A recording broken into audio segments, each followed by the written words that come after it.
Bamayare cɛ ani muso denmisɛn ani mabɔkɔrɔ an b'a fɔ mɔgɔ ani sɔgɔma ani ɲɔnguma aw fɛn fɛn bɛ yen k'a ka radio bitɔn minnu k'a bila 98.8 radio PSFM ale sigiyɔrɔ bɛnnen don Banankabugu ma zone commerciale Douane ale kuru kɔfɛ tɛnɛ tarata araba fo ka taa se alamisa ma nɛgɛ kanɲɛ 7 n'o dana gosira an fɛ yan bɛn kumasoba kɔnɔ o ye kunnafoni wagati ye kunnafoni bɛ di aw ma ka tila ka sira di aw ma nɛgɛjuru sira walasa ka se ka hakilina o fɔ bonya ani karama o kɔnɔna la ka baara in bɛɛ lajɛlen la kɔlɔsi ɲɛma Umaru Cɛfin Mariku Burama Jalo Masi Jack Boer ale ye wagati k'o suma k'o di suya kɔlɛ la Sheikh Sidibe ale bɛ ka ja ka ta ka bila bɔlɔlɔ sanfɛ filifɛn kamisogo G Kamis ale bɔ o baaraw la kuma bara Sheikh Sidibe Mariam Jara ka taa seli yɛrɛ ma Jangina Jara an bɛ yan sɔgɔmada in na ka aw kunnafoni ka fɔ ko kɔrɔ ko aw bɛɛ lajɛlen ni sɔgɔma ani ɲɔnguma Sheikh ni sɔgɔma aba ni sɔgɔma Jagina baasi tɛ yen baasi tɛ yen alhamdulillah awa tabakɔrɔkaw baasi foyi tɛ yen maaw bɛɛ y'a ɲɛna alhamdulillah an bɛ Ala tanu dɔɔni dɔɔni yarɔ bi kɔni san ma tiɲɛni kɛ tabakɔrɔ san ma na yɛrɛ han non a ma na fiɲɛ kɔni wuli ten dɔrɔn san ma na foyi hali surɔ Sheikh n k'a ma na tabarikala o fana ka ɲi sabula ni san nana aw ka kɔ bɛ fa o bɛ Sheikh funteni fɛnɛ bɛ dɛ han hadamaden a ka na a ka na Sheikh an lafulen de don foyi tɛ kun an na nɛnɛ tɛ kun an na funteni tɛ kun an na ji mana caya a tɛ kun an na donc hadamaden yɛrɛ taacogo de donc Ala yɛrɛ y'o faamu an na donc o de la hali n'an mana tɔɔrɔ ka kuma jugu fɔ a tɛ Ala tɔɔrɔ a t'a bɔ a cogo la an bɛ dugawu de kɛ dɔrɔn Ala ka nɛɛmaw kan kan san mana dɛ a mana an bɛ dugawu kɛ yarabi halisa san Ala ka a ɲuman yarabi k'o di an ma samiya a sera hali n'a ma se kɔni maa minnu bɛ sɛnɛ kɛ bɛɛ kan k'i gɛrɛ i ka foro la i ma Bani kɔnɔ ye Bani kɔnɔ ale ye man di Bamakɔ yan fan fɛ a bɛ ye dɛ a bɛ parce que zone n'o yɛrɛ tabakɔrɔ yan fan ye zone aéroportuaire la sɛnɛ bɛ kɛ a bɛ ye tigaw bɛ sɛnɛ yen ganw bɛ sɛnɛ yen hali dɔw bɛ kaba sɛnɛ hali n'a fɔra ko k'a dabila mɔgɔw b'a kɛ o de bɛ sɔrɔ tiɲɛ sinon Bani kɔnɔ kɔni ale ye man di faaba yɛrɛ yɛrɛ kɔnɔna la dɛ d'accord nka a kɛra cogo o cogo ni mois de mai sera maa minnu bɛ sɛnɛ kɛ bɛɛ b'i gɛrɛ i ka foro la sabula foro ale bɛ labɛn de yanni samiya cɛ o do dɛ n'i y'a labɛn dès le premier jour du mois de mai ka taa bila mois de mai laban na samiya bɛna sɔrɔ i labɛnnen don nɔgɔw kɛra a kɔrɔ k'a labɛn ka ɲa ka yiriw tigɛ ka binw siyɛn voilà ɲɛnafɔ kuma o tɛ da kuma ye Mariam ni sɔgɔma Ba tora jɛngɛ ni sɔgɔma somɔgɔw baasi foyi t'u la folikan jumɛn b'i bolo ka se lamɛnbaga ma nin wagati in na an b'a lamɛnbaga bɛɛ lajɛlen fo yan f'u sigiyɔrɔ la Mali kɔnɔ Mali kɔ kan k'u bɛɛ lajɛlen ni sɔgɔma Sirakɔrɔ san nana yan san ma na a fusufusura ka fiɲɛ wuli dɔrɔn ka yɔrɔ nɔgɔ a bana wɔrɔ k'an bɛɛ bɛ gun kelen kan sinon an mago tun bɛ nɛma min na an m'o sɔrɔ dɛ Sirakɔrɔ Tabakɔrɔ u gunnen tɛ ɲɔgɔn na awɔ an gunnen ɲɔgɔn na an ye sigiɲɔgɔnmaw ye voilà yɔrɔ dɔw la kɔw b'an bɔ ɲɔgɔn na yɔrɔ dɔw la sirabaw b'an bɔ ɲɔgɔn na awɔ o tɛ an bɛ dancɛ bɔ fan caman minɛ d'accord ka bɛɛ fo o tɛ wa mɔgɔ ma sɔgɔlen b'an na an ka foli bɛ lamɛnbaa bɛɛ ye mɔgɔ ma sɔgɔlen b'an na o tɛ Sheikh kunu e tununa dɛ ne bɛ tilegan fɛ kunu ci kunkuruninw mɛ n kun taalen nka ne nana sɔrɔ aw tagara fana ne bolo ko jama cayara i ma walima kuma ninnu ma t'i jimi sira fɛ de ayi kuma kɔni a bɛɛ taara n jimi sira fɛ sabula ayi hali na fasojɔ don bɛɛ ni hakilina don fasojɔ sinon kuma dɔ la Sheikh yɛrɛ tununa i tɔgɔma a tununa wagati dɔ la a yɛrɛ tununa kuma dɔ kɔni a ye ne lasigi yan a tununa dɛ k'a bɛ taa ci dɔ la ka na ne ma dɔ la n'a ma siran jama ye don a tununa yɛrɛwolo jama a ma nɔgɔn dɛ a kun siran bɛ i b'a sɔrɔ de awɔ a kɔni tununa na i fana i tununa awɔ ne ye ɲini k'i ɲini waati dɔ la yani mana mina kun bɛ na n ko n b'a fɔ n k'i ka ji dɔ ɲini ye mais ne m'i ye ne fana ala minɛ k'an sigi nɔ la a kɛra ten o a sunɔ kɔnɔ wali sabula sira kun sɔrɔ man di a kun sɔrɔ man di ne ko i b'a sɔrɔ kuma minnu bɛ ka fɔ ninnu ma taa sɛki dimi sira la dɛ ni sɛki ye ji kɛ bitɔn na a bɛ ɲɛ o awɔ a bɛ ɲɛ dɔɔni dɔɔni don ka lamɛnbaa bɛɛ fo kosɛbɛ mɔgɔ ma sɔgɔlen banna awɔ an ka foli b'u bɛɛ ye mali kɔnɔ fɔ mali kɔ kan awɔ minnu b'a lamɛn bɔlɔlɔ kan ani minnu bɛ tila ka segin ka an lamɛn whatsapp groupe olu sanfɛ o don an ka foli b'u kelen kelen bɛɛ ye k'u bɛɛ ni ɲankuma sɛgɛ an bɛ te fan fɛ bɛɛ fo ko fɛn min ye irisiw ka ambassadeur ye awɔ irisi awɔ ale ka lasigiden min bɛ mali la mali kɔnɔ yan k'a ye kuma na a ko cogo di Jaginɛ i b'a ye k'a fɔ irisiw ka lasigiden min bɛ an fɛ yan Jaginɛ a kumara Jaginɛ a kumalen a y'a yira k'a fɔ ko kuma in yɛrɛ hokumu kɔnɔna la Jaginɛ a bɛ bila u ka laadala lajɛ min bɛ kɛ Jaginɛ n'a bɛ fɔ a ma ko fête de la victoire a bɛ kɛ mois de mai san o san 6 mai mai kalo tile 6 Jaginɛ irisiw u bɛ fête dɔ kɛ Jaginɛ n'a bɛ fɔ a ma ko fête de la victoire sanayɛlɛ nisɔndiya o fête don sabula fête in a bɛ wagati tɛmɛlenw kofɔ ni a bɛ fɔ a ma ko histoire tariku Jaginɛ irisilakaw fɛ yen Jaginɛ i b'a ye k'a fɔ n'i ye irisi yɛrɛ ta k'a lajɛ jamana kɔrɔba don a bɛ fɔ jamana min ma ko Union soviétique Jaginɛ o hokumu kɔnɔna la sa Jaginɛ irisiw ka ambassade a ye wele bila Mali ɲɛmaa dɔw ma i b'a fɔ colonel Sadio Camara awɔ ka wele bila a ma ka wele bila Abdoulaye Diop ministre des affaires étrangères Jaginɛ ale tun bɛ yen ale fana tun bɛ yen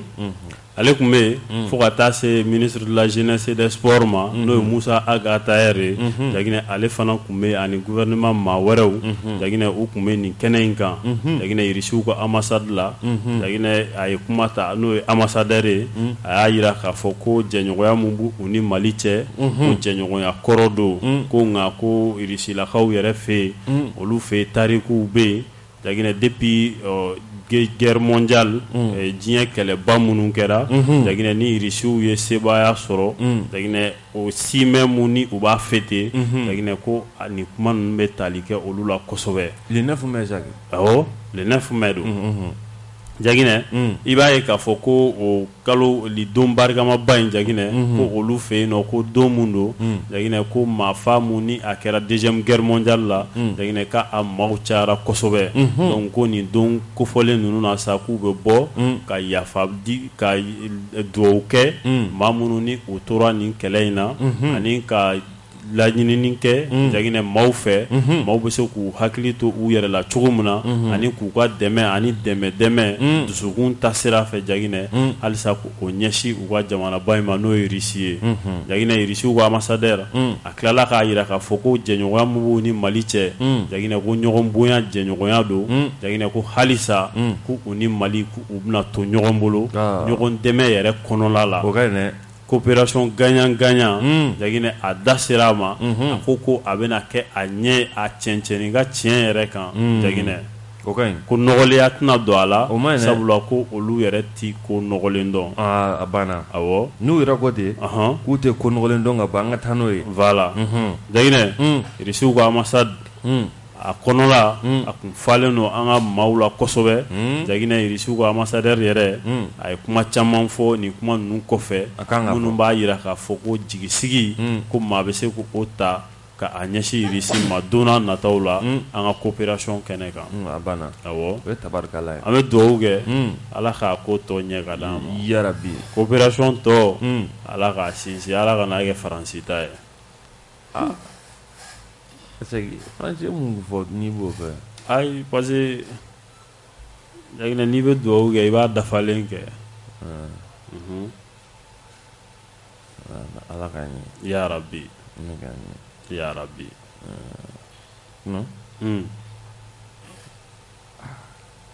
Mali yɛrɛ de ka di Faransi ye k'a to an n'u ka baara kɛ ko kungo kɔnɔ a fɔra ko bɛɛ k'i diya mɔgɔ tigɛ kɔrɔta surukuba taara bakɔrɔni tigɛ kɔrɔta waraba ko surukuba a bila kɛ suruku y'a bila k'a yɛrɛ tigɛ nɛmu ko suruku ma a dunko tun bɛ e kɔnɔ o la dɛ a tigɛ bila e b'a bila k'i tigɛ nɛmu o de ye Mali ni Faransi ta ye a bila Faransi tɛ fɛ ka Mali tigɛ bila irisiw y'a purutiw la o y'u tigɛ nɛmu jaginɛ o dumuni bila o kɔni ka irisi to yen a ma da la ni ko kelen in kɔni y'a na kɛ dɛ ayiwa madame an bɛ t'e fan fɛ ko MINUSMA ko o mandat ko o kurakurayali ko o baaraw bɛ sen na wa awɔ nin ye Antonio Guterres min ni ale ONU ka secrétaire général ye a kumara MINUSMA ka mandat lakurakurayali kan Mali kɔnɔ juin kalo nata la a ka laseliw la a y'a yira k'a fɔ ko MINUSMA bɛ Mali la a bɛ san caman caman bɔ wa ko MINUSMA ka baara ye ka lakana o de sabati fo ka taga se Banbaganciya wale kɛlɛli ma Mali kɔnɔ a b'o kɛlɛ awɔ a y'o de fɔ Antonio Guterres ka laseli la a y'o le yira k'a bɛ a b'o kɛlɛ kɛ a bɛ yan nɔ ko ka bɛn de sabati malidenw ni ɲɔgɔn cɛ ko fo ka taga se Banbaganciya wale kɛlɛli ma Mali kɔnɔ ne ma dala n'a b'o kɛ dɛ Antonio Guterres kɔni ka laseli la a y'o de fɔ ko MINUSMA k'a sen bɛ dingɛ belebelebaw de da la Mali kɔnɔ yan ko ale kɔni ka hakilina ye min ye mandat nin ka se ka lakurakuraya ko ni MINUSMA tɛ yen don min na ko maliden kelen-kelenna bɛɛ bɛ n'a nɔ ye a yɛrɛ la barisa ko MINUSMA jɔlen ma ni fɛn belebelebaw de cɛ k'a jɔlen ma ni fɛn ba cɛ Ala k'a jɔlen to n'a jɔlen yɛrɛ tɛ Ala k'a jɔ n'a sigilen don a ka wuli n'a wulilen don yɛrɛ a k'i ta kɛ ta ye an t'a fɔ de ayiwa o de y'a ka kuma ye o de tun ye Antonio Guterres ka laseli ye Antonio Guterres i y'a fɔ cogo min na a ye kuma in fɔ ten yɛrɛ koyi ka dɔɔni fara kan a y'a yira k'a fɔ u ka fɛn min bɛ yen n'a fɔ ma ko sous chapitre 7 ko financement obligatoire ka dɛmɛ k'a ɲini k'a di MINUSMA ma a ka mandat Orbus i filɛ ka mun fɔ ne a fɔ mun ma force antiterroriste ka se ka o sigi sen kan ka terroriste ka tila ko olu kɛlɛ ni farafinna jamanaw olu yɛrɛ ka kɛlɛkɛcɛw ye o musaka ko o ɲinini ko o bɛ diyagoya a b'a diyagoya jɔn kan i b'a sɔrɔ a bolokɔnɔmɔgɔ dɔw bɛ yen Joe Biden yan i b'a sɔrɔ mɔgɔ dɔw b'a bolo kɔnɔ a bɛ se ka a imposer mɔgɔ minnu kan ye a t'o fɔ ten fana tiɲɛna i ka jaabi in ka ɲi i ye n jaabi ka ɲɛ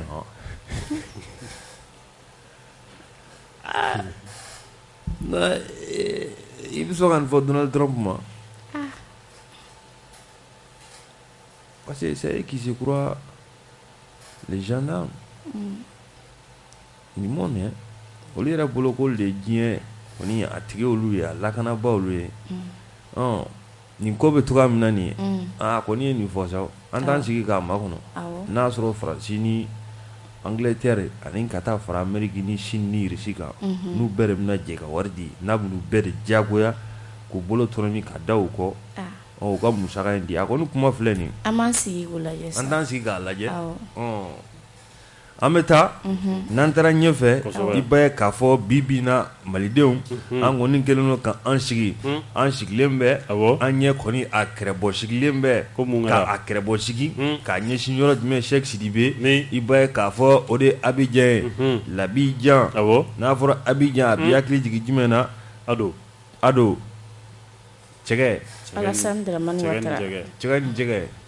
o tɛ est-ce que o bɛ yen bilen cɛkɛ ni jɛgɛ bɛ yen fɛn jɛman in fɛnɛ fo nɔnɔ bɛ k'a la t'o dɔn gari o fɛnɛ bɛ yen est-ce que pilakali fana t'olu le ka yɔrɔ la o fɛnɛ bɛ yen ani anana ni logo ni avocat a banna o bɛɛ de bɛ yen donc Ado a ka jamana mais nin bɛɛ la souvent gɛlɛya bɛ yen dɛ a labɔlen don ni dumunifɛn ye dɛ bon e ka nin lajɛ ko c'est Dadabougou qui est doux à l'air là, avec le beau temps dû à la pluie d'hier qui s'est bâtie sur mon beau quartier. Un bon plat de oudoula, bien pimenté, avec de gros morceaux de viande, accompagné d'un bon premier, mettra en très bonne forme pour entamer ma journée. Waso doni ani yɛrɛ yira. Maram ye jaabi kɛ. Ni a bɛ fɔ nin ma de ko waso ani yɛrɛ yira. Ni maram ye jaabi kɛ ka ban, foyi tɛ ne bolo ka fɔ bilen. An bɛ taga. An b'an ta kɛ ta ye. Cheikh maa nɛgɛkɔrɔ ji bɛ Cheikh y'o nege minɛ yan. A ye janfa Cheikh a ye janfa don e ma. maa b'a nɛgɛ minɛ dɛ. E yɛrɛ mun tɛ ba Burama kɔkɔrɔ dɔ la a filɛ k'a suri kɔfɛ. Nka ka ko bɛ tan. An b'a fɔ sɔgɔmada in na. An b'a fɔ. K'a ni sɔgɔma. Ka Oyi fo ka musokɔrɔba fo. Kosɛbɛ. Ka dugawu k'a ye k'a ka dugawu k'an ye. O don. O tɛ. Awɔ. Ka Darabu k'a bɛɛ fo. I b'a sɔrɔ ko san nana Cheikh san nana Darabu wa? San mana? Kuma kɛra fila ye. Cheikh esike fɛnɛ ma si yan? Cheikh ye sira yan. Cheikh ye sira Barakabugu la yan. Nka a bɛ se ka weleli kɛ so. I m'ale ɲɛ kumunɛ yan. D'accord. Cheikh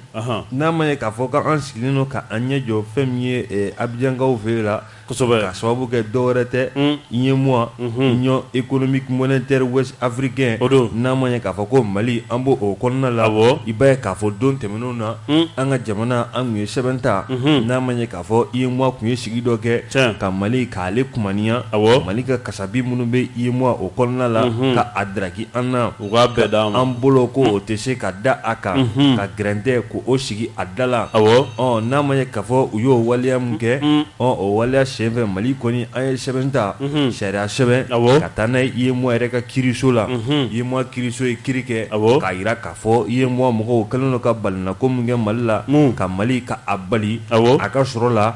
k'a fɔ ko UEMOA sariyaw ko olu ma jɛn n'a ye k'u ka fɛɛrɛ kɛ joona joona ka Mali ka a bila ka hakɛ o kɔnɔna la. N'a ma ye k'a fɔ ko o kɛra UEMOA maaw i b'a ye k'a fɔ u ma kala don u ɲin na ka bɛn ni a ye juguya don hali n'a y'a sɔrɔ a ɲɛmaa kun ye maa min ye o don kofɔlen kama o ka fanga o sugusugura k'o dafiri k'o yuguyugu k'o bɔgɔti k'o fili i b'o dɔn wa? O jɛn. Roch Marc Christian Kabore. Roch ale de kun ye farafinna UEMOA jamana ɲɛmaaw olu ka ɲɛmaa de kun ye ale donni min na gɛlɛya bɛ ta ka an sɛgɛrɛ a waati min na UEMOA kiiriso bɛ kiiri a bɔ ka bin k'a fɔ ko kiiri ka a ka jajara Mali la o y'a sɔrɔ Roch u y'ale jujuju ka jajaja kɔlɔnjugu yiri o bɛ kara yɛrɛ kɔnɔ kosɛbɛ.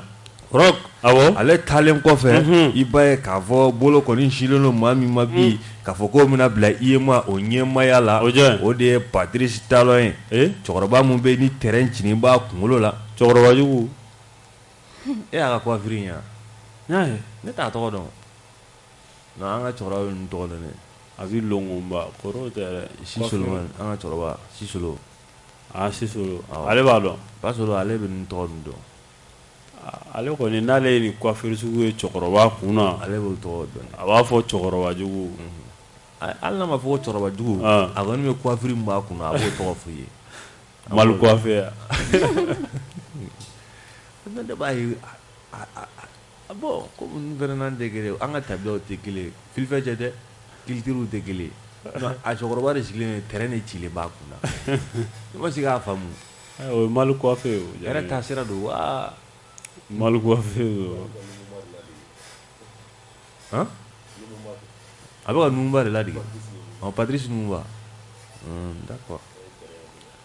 terrain bɛ kamalen min kunna nin ye Patrice Talon a na kɛ a ɲɛmaaya a bɛ di ale ma an kɔni sigilen bɛ ka an ɲɛ jɔ a la mun na sabula n'a ma ɲɛ k'a fɔ ko kiiri ye sɛbɛn bɔ a jira k'a fɔ k'u ye ɲangili ko ka a wuli ka bɔ anw da la olu ɲɛmɔgɔw de farala ɲɔgɔn kan a jamana ɲɛmaaw UEMOA jamana ɲɛmaaw ka sariya mun filɛ nin ye sariya mun filɛ nin k'a sɔrɔ sariya tɛ k'a ta anw juguya la olu de fara ɲɔgɔn kan ka a ta u faralen kɔfɛ ɲɔgɔn kan k'a ta ni ne bɛna bɛna k'a siɲɛ fɔlɔ ye u ka fara ɲɔgɔn kan kabini u ye nin ɲangata in ta ka an sɛgɛrɛ k'a sɔrɔ an m'a min an ma a bɔ juguya bilen o siri an dala an yɛrɛ kunta o nɔfɛ ka an bali an kunta la o ye zon ka kulo fɛntigi la nin y'o de ye o tɛ nin yan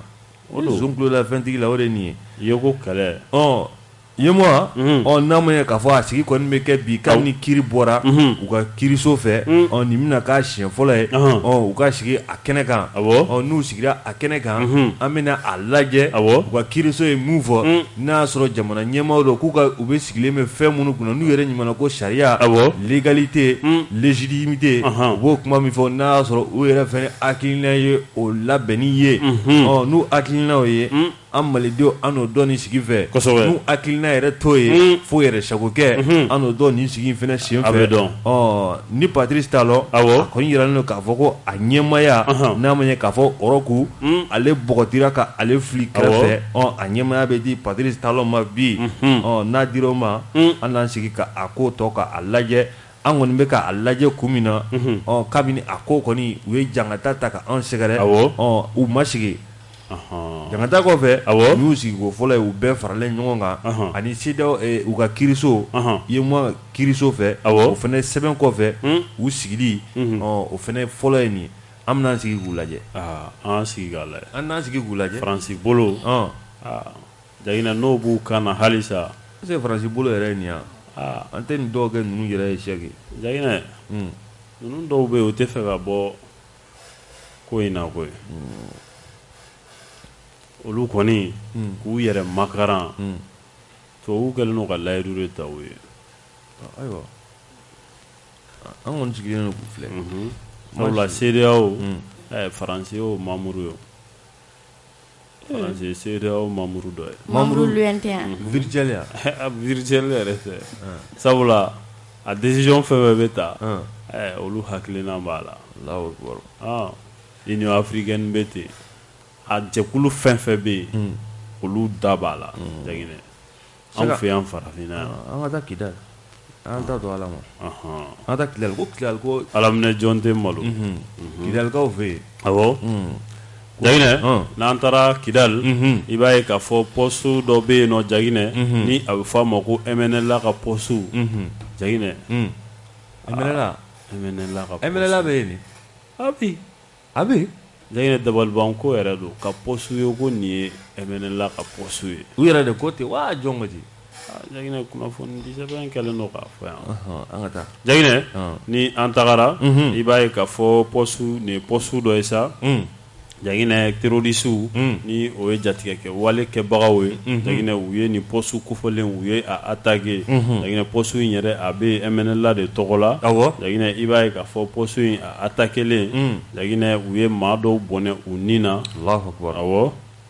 Jagina u ye maa dɔw bɔnɛ u nin na MNLA yɛrɛ a ye communiqué kɛ Jagina communiqué mun ni a ye ɲɛfɔli kɛ k'a jira k'a fɔ ko bɔnɛli nin na Jagina ko o ma kɛ olu dɔrɔn fan fɛ Jagina ko dɔ kɛra terroriste yɛrɛ minnu nana attaque kɛ Jagina ko dɔ kɛra olu fana fan fɛ Jagina k'i b'a ye k'a fɔ kuma ni kuma Jagina ni attaque sugu ko o de bɛ ta ka olu sɛgɛrɛ Jagina u y'a jira k'a fɔ Jagina ko u ni terroriste ninnu u karilen ɲɔgɔn na Jagina ko u fana y'u jeniyɔrɔ fin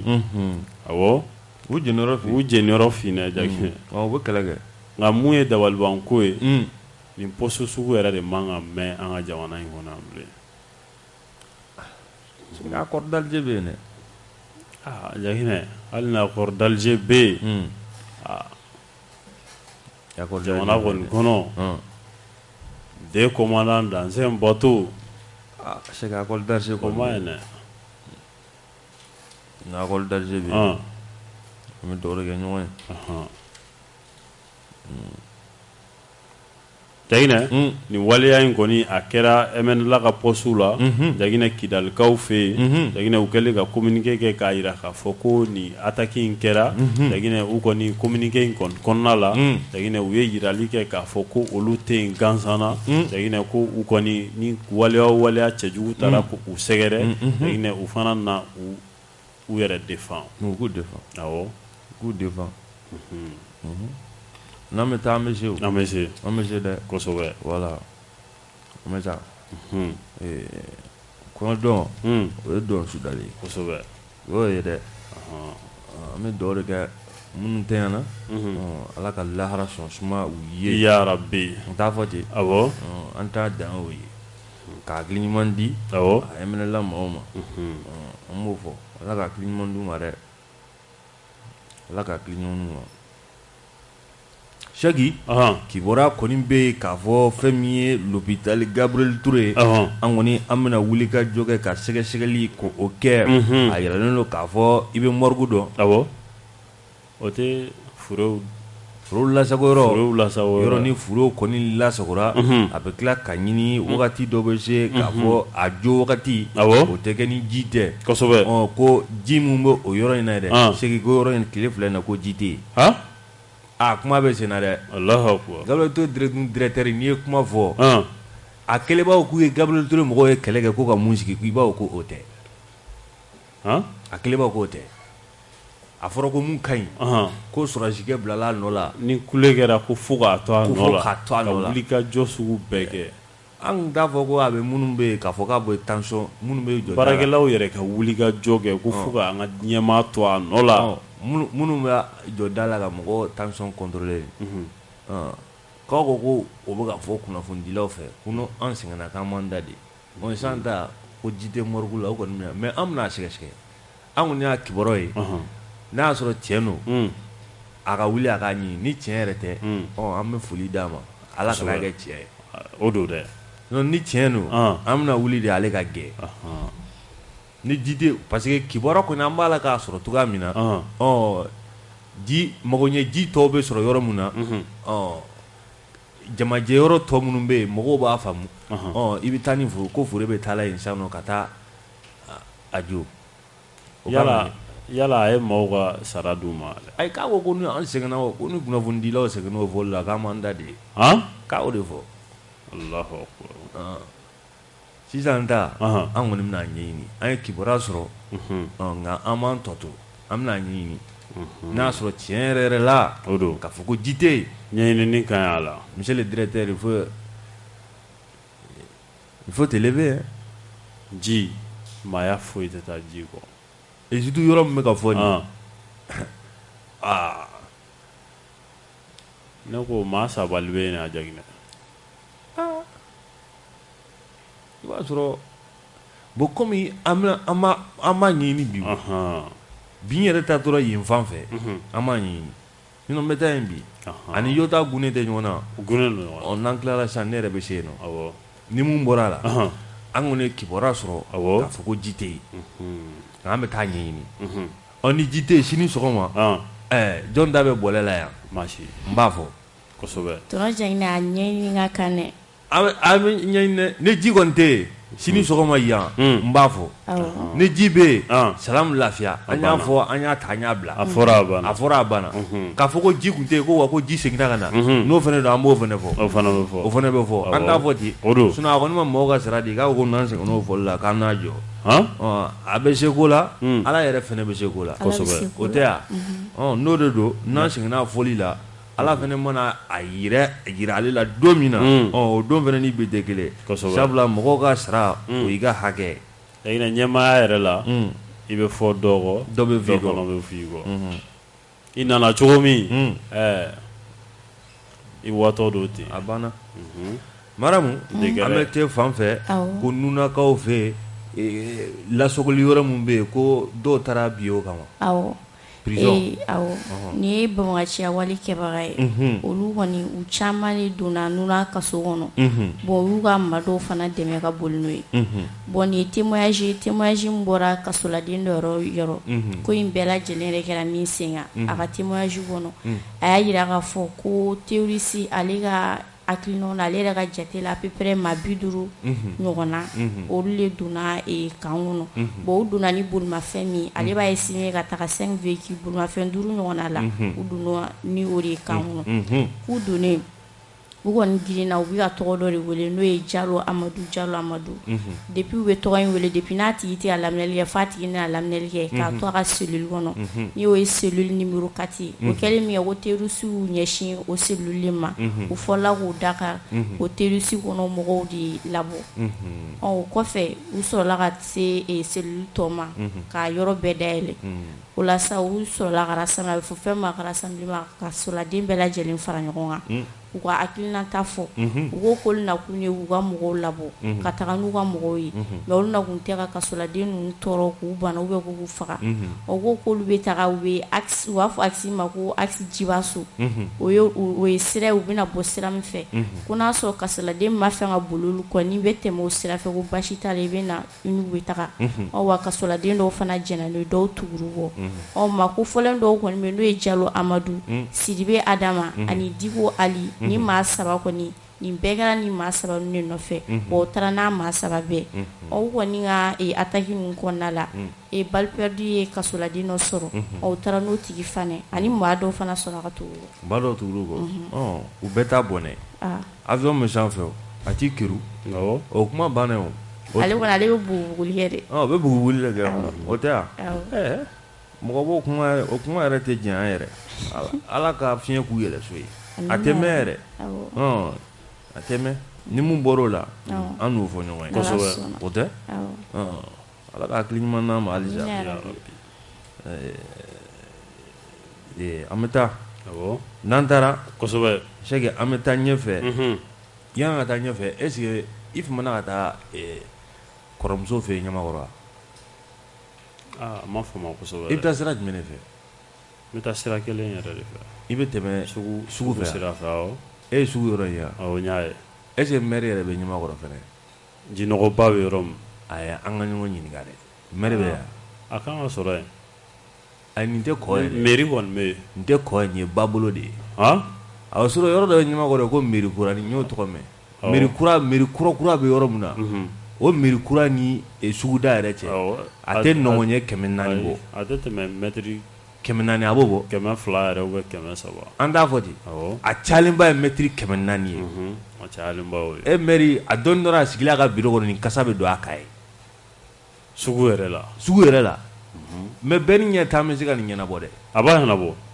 e ko maire bɛ yen Ɲamakɔrɔ fɛnɛ n'o yirimajɔ ta an y'o fɔ an sɛgɛnn'o la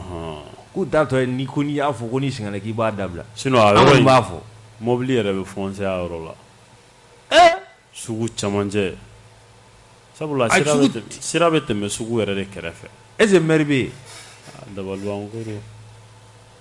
don an bɛna ale fɛnɛ tɔgɔ ɲini dɔɔni k'a fɔ a tɔgɔ kan ka fɔ dɛ a tɔgɔ dɔnnen don i yɛrɛ ye Ɲamakɔrɔ ka ye ne dabali i b'a dɔn ne bɛ fara yɔrɔ min fɛ wa a kabakoya kan'i minɛ dɛ n'i nana Jimo sira in u b'a fɔ o ma ko Jimo Plaki Sɛki n bɛ fara yen fɛ ka taa bɔ ballontan terrain yɔrɔ fɛ non i t'a ye o la n kɛ man di k'a ye o la dɛ parce que sinon hali dɔgɔkun tɛmɛlen ne bɔra a yɔrɔ in fɛ a bɛ cogo di a tiɲɛnen don jugukan tɛ dɛ a tiɲɛnen don yɛrɛ est ce que jugukan don ayi sinon Sɛki ye n terikɛ ale ye Sediki président ye n b'a dɔn a bɛ se k'a ye seko kɛ na mais tiɲɛ yɛrɛ la maire tɛ yen non maa si ma foyi kɛ nin yɔrɔ a maire tɛ Ɲamakɔrɔ maa si ma seko kɛ yɔrɔ in na sugu aw ka sogo bɛ san yen goyɔ bɛ san yen su bɛ san yen wa olu bɛɛ bɛ feere yɔrɔ in na a bɛɛ bɛ feere wa a ɲɛsinin bɛ pharmacie yɛrɛ ma pharmacie tɛ yan a bɛ yen a bɛ pharmacie yɛrɛ kɔni yan pharmacie yɛrɛ kɛrɛfɛ mɔgɔ bɛ se k'i ka moto jɔ yen abada i bɛ munumunu de mobili n'i y'o jɔ i bɛ tagama ji de la o mototigi yɛrɛ bɛ se ka kɛ mobili a bɛ cogo min na n'i ko i bɛ mobili jɔ i b'i jɔ ji de la i bɛ jigin ji la i bɛ jigin ji la wa ji nɔgɔba n'o ye mun da i ka tapi kɛ o kasa i na taa laban ji la maire tɛ yen ji nɔgɔ fimanba de bɛ Jaginɛ ni maire bɛ yen k'a k'i jɔyɔrɔ yira ou bien ni mun don a k'a ɲɛfɔ a ye sinon nin kɔni nin tɛ ko ye a tɛ a sinon a sigidala maaw tɔɲɔlen don nin wagati a tɛ yen koyi a tɛ yen a kan ka sɔrɔ mairie kɔni bɛ yen maire bɛ yen ko mairie kurani n yɛrɛ mairie kurani n b'a yɔrɔ dɔn mairie fila de bɛ Ɲamakɔrɔ dɔ bɛ sugu kɔrɔ la dɔ bɛ sugu kura yɛrɛ fana sugu kura yɛrɛ la sugu kura ta yɛrɛ ni yɔrɔ in cɛ a tɛ mètre 500 bɔ mais tonton Jaginɛ maire fila quartier kelen kɔnɔ k'an ka se k'o labɔ dɛ o kabako de don quoi kabako de don kabako o de la sugu yɛrɛ salen bɛ taa ni an ka ɲɔgɔn ɲininka o la sa ko mairie de e de sigida de e de y'a président ye a ɲɛmɔgɔ fɔlɔ de e de le premier responsable quartier kɔni a ɲɛmaa fɔlɔ ye e de ye a maire fɛnɛ sini bɛ hakili jigin an b'o fɛnɛ tɔgɔ fɔ yan a tɔgɔ bɛ ni mun na an n'a ɲɛfɔ ɲɔgɔn ye cɛ dɔ kɛra jamana in kɔnɔ sa dɔ kɛra dɛ Maram ko fɛn min an ka wulumasiri tabɔ ye k'u ye ko latɔ maa dɔw la banmanci dɔw an ka wulumasiri tabagaw olu kɔni olu y'u bolo da banbagacikɛ walo mɔgɔ caman de kan fo jate min bɛ taga bɔ mɔgɔ 56 kan l'état-major général des armées ale ye information di ko ka malikaw kunnafoniya ko jumadon wuladanin fɛ an ka wulumasiri tabagaw u sera k'u bolo da banbagacikɛ walo mɔgɔ 56 de kan u ye mɔgɔ dɔw fana wele à peu près mun bɛ taga mɔgɔ 10 bɔyanko la walasa ɲininkali busamisɛn bɛ se ka tugu olu la cogoya min na u kɔni u ye nin information de di ko ni ala ma basi kɛ ko don n'a nataw la k'u bɛna précision di ka mɔgɔw fɛn ka mɔgɔw kunnafoniya a ko tɔ kan u danna ni yɔrɔ de la fɔlɔ o kaɲi ala k'a ɲɛ ka d'an ma an bɛ taa sɛgi n'an taara Kidali ko visite des donateurs Jaginɛ i b'a ye k'a fɔ baɲumankɛtɔn mun bɛ yen Jaginɛ ni u caman faralen don ɲɔgɔn kan Jaginɛ k'u tigɛ di diɲɛ bonba mun ni ale bɛ wariko kunna n'a bɛ fɔ a ma ko Fonds monétaire Jaginɛ FMI Jaginɛ olu ka lasigiden dɔw bɛ yen Jaginɛ ni u wulila k'u senfa ka taa Kidalikaw fɛ yen Jaginɛ ka taa lajɛli kɛ Jaginɛ wagati tɛmɛlenw na sa u yɛrɛ ka fɔ la k'a fɔ ko a bɛ wagati caman bɔ u mɛnna ka projets financiers u mɛnna ka wariw bila ka na u mɛnna ka ONGw ka olu dɛmɛ Jaginɛ yaasa Kidali a na se ka bɔ nɔgɔ la cogo min na o dɔw bɛ tali kɛ lampadaires sanni na o dɔw bɛ tali kɛ kɔlɔnbaw senni na o dɔw bɛ tali kɛ forage dingɛw yɛrɛ senni na Jaginɛ yaasa développement Jaginɛ tagaɲɛ Jaginɛ o bɛ se ka kɛ Kidalikaw fɛ yen cogo min na Jaginɛ u y'a jira k'a fɔ ko u mɛnna u bɛ ka wariw u ci ka na n'a ma ɲɛ k'u ye wariw ci ko ka baaraw kɛ Jaginɛ ko waati sera sa k'u yɛrɛ fana ka wuli k'u senfa ka na u ka baarakɛlenw ko olu k'u lajɛ est-ce que tɛ nin ko la a kɛra o bɛ a ma kɛ ayiwa o kɔni wulila Jaginɛ ka na Jaginɛ n'i y'a ta k'a lajɛ jamana minnu ni o maa bɛ ninnu na sa Jaginɛ o bɛ tali kɛ Allemagne Canada Jaginɛ Royaume-Uni n'o ye Londres-kaw fɛ yen Jaginɛ olu bɛɛ kun b'a la olu bɛɛ n'u ka délégation sabula ni baɲumankɛtɔn ninnu a maa dɔw bɛ bɔ ni jamana bɛɛ lajɛlen kelen kelenna la Jaginɛ k'a fara diɲɛ tɔnba diɲɛ warisonba o tɔnba yɛrɛ lasigiden dɔw Jaginɛ k'a fara olu kan Jaginɛ u ye wulikajɔ kɛ ka taa Kidali ka se ka a lajɛ cogo min na u yɛrɛ u ye wari minnu di ka na ko ka dugu ka a bɔ nɔgɔ la Jaginɛ a wariw donna sira mun fɛ a bɔra sira mun fɛ Jaginɛ yaasa ka ɲɛɲinini kɛ olu la u ye nisɔndiya sɔrɔ awɔ Jaginɛ u kɔni u ka visite Jaginɛ u y'a jira k'a fɔ ko u bɛ jateminɛ la halisa Jaginɛ u ni Kidali gouverneur u ni o ye ɲɔgɔn ye Jaginɛ visite in yɛrɛ a bɛ bila hukumu min kɔnɔna la Jaginɛ o ye don n'a nataw la le 29 mai n'a bɛ fɔ a ma ko journée des casques bleus Jaginɛ ko o labɛn baaraw don sabula ONU o fana ka baara dɔ ye ka duguw ko u tagaɲɛ ka développement ko o sinsin duguw la Jaginɛ ko ni ala sɔnna ma mun bɔra nin visite in na le 29 mai ni o ye journée des casques bleus Jaginɛ ni o bɛ ɲɛnamaya Jaginɛ a ko tɔw o na da maaw tulo kan a banna awɔ Jibril Jalo empereur ko a tulo banna an b'a fɔ ko k'a ka foli ko di aw bɛɛ lajɛlen ma an b'a fɔ k'a ni sɔgɔma mon grand frère c'est que yan'an ka nɛgɛjuru di maaw ma kibaruya kelen yɔrɔ alamisa nɛgɛ kanɲɛ 14 an kɔni ye o laada sigi fɛn min ye minisiri 3 an bɛ to k'o di maaw ma maaw hakilina ye mun ye u ko o fɔ an b'o kɛ kɔmusolakaw fɛ yen surɔ fɛn min ye gouvernement ma ɲɛma ye Sogɛli Kokala Mayiga ale yɛrɛ bɔra k'a fɔ militi 60 o bɛna di minisiri kelen kelen ma Mali kura i ye mun kɛ ani mun ma se ka kɛ mun y'a to a ma se ka kɛ k'u bɛna u da se a ma o kɔni o tɛ an ta in o ye jamana yɛrɛ ye mun fɔ ka kɛɲɛ ni Asimi yɛrɛ ka laɲiniw ye ko baara in ka a bɛna taa o taasira fɛ n'i ye mun fɔ o na an ka baara o ba a tɔ sɔn ji la anw fɛ yan o tɛ alamisa o alamisa an kɔni n'an ta bɔ k'a di o tɛ yan o don alamisa nata an bɛ 3 fɛnɛ bɔ k'o da an ta in a tɛ jɔ dɛ u ta ye militi 60 o bɛ di minisiri de ma e de bɛna fɔ mais an ta jama yɛrɛ de b'i juger e de bɛ n'i yɛrɛ ɲɛfɔ mais an ta jama b'i juger a fɛnɛ ka fisa o tɛ o don a n'a jamana kɔnɔdenw fɛnɛ bɔ fili la kosɛbɛ ka taa ni Musa an b'a fo kosɛbɛ 20 20 18 65 20 20 18 65 allo ban sɔgɔma Tarawele awa Cheikh tulo b'i la u bɛɛ tulo b'i la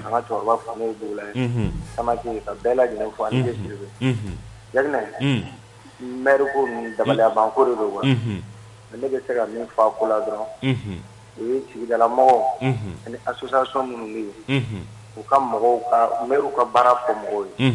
parce que souvent an bɛ ninnu bɛɛ ta ka t'u da jamana ɲɛmɔgɔw kun k'a sɔrɔ olu dɔw tɛ tiɲɛ maire fɛn dɔ bɛ se ka kɛ ka sigida kɔnɔ u bɛɛ ka responsabilité la goudron ko n'a fɛnw ni mɔgɔw t'o dɔn an b'an sigi k'an tɛ sanfɛla sɔrɔ sinon ni mɔgɔw wulila maire kama sisan fɛn caman bɛ yen a bɛ dabila e filɛ ka nin min fɔ nin ka taa se n'i sera sugudaw ma i bɛ taa sɔrɔ goudron bɛ jɔ k'an ka boli a sanfɛ u bɛ tila ka t'u sigi f'an ka siraw sanfɛ hali an tɛ se ka tɛmɛ maire sigilen ɲɛna u bɛ taa salen minɛ o la ne bɛ min fɔ sisan dɔrɔn pour que nin ko nin ka ban o ye bi ka to ka maire ka baara fɔ mɔgɔw ɲɛna ni mɔgɔw ye maire ka baara dɔn an k'u ni ministres ni président fara ka bɔ ɲɔgɔn na wuli kan ka kɛ min kama wuli ka ko o kama jamana bɛ jɔ o cogo de la c'est pas la vraiment c'est pas la peine du tout an ka wuli kama u pousser k'u ka baara kɛ ou bien n'u tɛ se baara kɛ i bɛ bɔ i ka place di mɔgɔ wɛrɛ ma pour que ka taa an ka so n bɛ wagati di mɔgɔ wɛrɛ ma merci an b'i fo i Tarawele allo Jamila Daw awa ni fo foli diyara n ye Cheikh tulo b'i la Maram tulo b'i la Jamila ni ɲɛmɔgɔ tora ka kuma dɔw fɔ a tɛ sɔsɔ an bɛ tɛmɛ n'o ye tan patron bɔra ka min fɔ sisan n'o ma se Dawarabugu donc an b'a minɛ tan an bɛ tɛmɛ an ka minɛ ten ka tɛmɛ voilà a man kan ka sɔsɔ quoi mais a man ka wulila fɛnɛ du k'an to dɛ non a man kan k'o du k'an to d'accord a ka kan makɔrɔ ni mission banna a b'a fɔ ko non bon a ye sɔrɔ so o de ka ɲi walima ka na n'a ye voilà walima a k'a di dɔ ma ka taa dɔ ma a banna mɔgɔ ma n'i ka baarakɛlaw bila baara la i b'u ladiya de pour que o fana ka nisɔndiya a banna mais ka to k'i ɲagalila b'u la a bɛ baara tiɲɛ u bolo a ma ɲi dɛ vraiment n b'a fo i ka babu k'a ka denbaya bɛɛ fo u bɛɛ tulo b'i la ka auditeur bɛɛ lajɛlen fo Bubula Den Sidibe Tarawele Mamadu Samake ka bɛɛ lajɛlen fo an ba Muna Sirifu n bɛ bɛɛ lajɛlen fo u bɛɛ tulo b'i la mas maire ninnu Janginɛ maire ninnu tɔgɔ de b'a la ko maire bɛ yen n'o tɛ maire tɛ sigida anw na n'i y'an ka sigidaw jateminɛ ka tila k'a fɔ ko maire bɛ jamana in kɔnɔna la vraiment a bɛ bali ne la n'i nana an ka sigidaw la ka na carré kɔnɔnaw lajɛ ka goudron yɛrɛ lajɛ ka taa sugu lajɛ et puis mairie da yɛrɛ la taa i n'a ka mɛn ka taa sugu yɛrɛ ni yɔrɔ dɔw furan mairie da yɛrɛ la kɛ mɔgɔ min yɛrɛ ma se ka mairie da jɛya o bɛ se ka taa yɔrɔ wɛrɛ jɛya cogo di i bɛ don mairie yɛrɛ kɔnɔ souvent i b'a sɔrɔ nama yɛrɛ tonnen don mairie yɛrɛ kɛrɛ la fɔlɔ o ma cɛ ka bɔ yen est ce que o bɛ se ka taa yɔrɔ wɛrɛ cɛ vraiment population il est temps k'a fɔ population ka an ka leader minnu bɛ sanfɛ u b'a jateminɛ k'a fɔ fana olu fana kɛlen don ka mɔgɔ dɔw de sigi mɔgɔ dɔw de sigilen don et puis mɔgɔ dɔw de fana bɛ élu olu élu la cogo min na sanfɛ mɔgɔ dɔw de fana bɛ élu pour s'occuper de la commune mais n'olu tɛ k'u occuper commune na k'a fɔ toujours an bɛ taa da ko ɲɛmɔgɔ président ɲɛnama t'an kunna ou bien ministre ɲɛnama t'an kunna olu dɔw tɛ ministre ka baara ye o olu dɔw ye commune maire ka baara de ye i yɛrɛ ka kuma ko le premier responsable de la commune c'est le maire ale de don dɛ ale de don mais n'ale tɛ k'o kɛ toujours an m'en pan ka taa fɔ non présenté an ka goudron fɛnnen don an ka goudron bɛ jumɛn kɔnɔ goudron bɛ commune de kɔnɔna la commune maire de ka kan k'i occuper o la olu i yɛrɛ ka kuma an bɛ olu b'a sale min minɛnw na u bɛ taa ka taa butigi min na dɔw bɔra k'a fɔ sisan i b'a sɔrɔ walahi tabalitigi ni nana di suguda la mas i b'a sɔrɔ tabalitigiw bɛ sigilen fo gidɔrɔn de sanfɛ mais olu mɔgɔ kelen de bɛ tila ka tigelentigiw bila ka na u bɛna tige d'u ma gidɔrɔn sanfɛla la ka wari minnu la ka taa n'a ye wari bɛ taa min il est temps vraiment commune association min bɛ ani fɛn fɛn bɛ faralen ɲɔgɔn kan leader fɛn fɛn bɛ commune kɔnɔna la il est temps u ka fara ɲɔgɔn kan désormais chaque année ou bien chaque 6 mois k'a lajɛ maire bɛ ka min kɛ maire wari min bɛ ka don u kun a bɛ kɛ cogo min na a bɛ taa sira min fɛ vraiment a ka ɲini fana nɔfɛ a ka dɔn quoi sinon vraiment il est temps k'a fɔ nin fɛn ninnu a ka dabila quoi. Daw. Merci beaucoup. Sinon n'i ka moto donna ji in na ko kunun n ka a kasa de tugura ne ka moto kɔ allo. Allo. La. Jamana jaabi di. Basi foyi tɛ yen nɔ. N b'i fo. A diyara n ye. Ka Sɛki fo. Sɛki tulo b'i la. Ka n dɔgɔnin ka fɔ. Umar Cɛfin. N'a furumuso Fanta mɔgɔ ɲuman Konate. An denkɛ Samake. N filani tɔɲɔgɔn n'o ye Bi Siribe. Camarade Elite Ismail Samake. An ka Yuba. Bagayogo. Seku Mayiga. Auditeur ni auditrice cɛ n'a muso bɛɛ bɛɛ fo. U bɛɛ tulo b'i la. An tɛ ɲinɛ an den kɔ ne den don n daw. Fɛn a tɔgɔ a bɔra kuma la sisan. Yuba Ndaw. Tarawele. Dawuda Tarawele. Dawuda awɔ. A ka foli bɛ yan. A tulo b'i la. Auditeur ni auditrice bɛɛ fo. An ka erreur kɛra min ye. Yanginɛja mouvement in tɛmɛnen kɔ. N'a ye Buwa bin. Institution bɛɛ de tun kan ka bi. Assemblée binna, au conseil, mairie, a bɛɛ bɔ yen. Mali kura tɛ se ka taa ka ninnu to yen koyi. A lajɛ kɔni. Diinɛ. Président dun bɛ yen a bɛ kan ka ministre kɔrɔ b'a bolo sisan a bɛ ɲini ka 7 bɔ. Hali premier ministre a y'a minɛ ka datugu. Parce que fɛn tɛ institution tɛ yen. N'i kumana a b'a fɔ non c'est un régime militaire. Mais anw fɛ yan constitution bɛ yan charte bɛ yan. N'i ko i bɛ mago la a b'a fɔ non i ye constitution sɔsɔ. N'o tun taara k'a kari ka taa fili baji la an bɛ se nin yɔrɔ la.